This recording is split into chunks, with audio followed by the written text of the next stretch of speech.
ako ng milyar mula sa mga bangko upang ibigay sa mga mahihirap na batang Palestinian na naging resulta ng aking... Ako si Hamza Bendelaj at ito ang aking version ng kwento ni Robin Hood. Ako ay isang matalinong IT student sa Algeria. Bata pa lang ay nahumaling na ako sa teknolohiya. Pinag-aralan ko lahat patungkol sa computer at internet.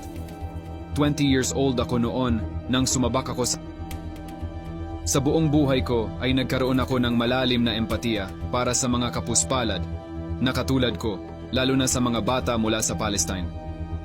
Marami sa kanila ang walang makain, walang hanap buhay at dumidepende na lang sa basura upang magkalaman ang tiyan. Kaya nagpasya akong gamitin ang aking skills para tulungan sila. Noong 2017, ko ang 217 bangko sa Amerika. Ko ang mahigit 4 na bilyong dolyar.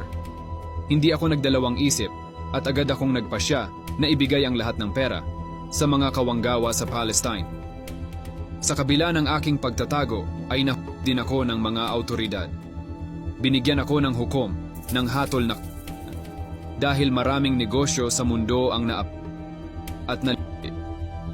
bago ako at harapin ang aking ay sinabi ko ang mga katagang, walang kwenta ang pera at kapangyarihan kung hindi gagamitin para bumuo ng mas maayos, maginhawa at maunlad na komunidad dito sa mundo.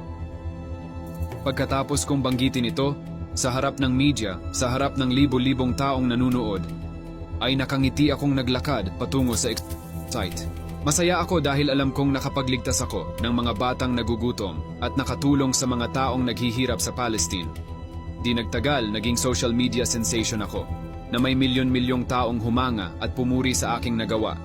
Hindi man naging masaya ang ending ng istorya ko at alam kong maganda ang nagawa ko, pero sa puso ko ay masaya ako dahil nakatulong ako sa kapwa ko.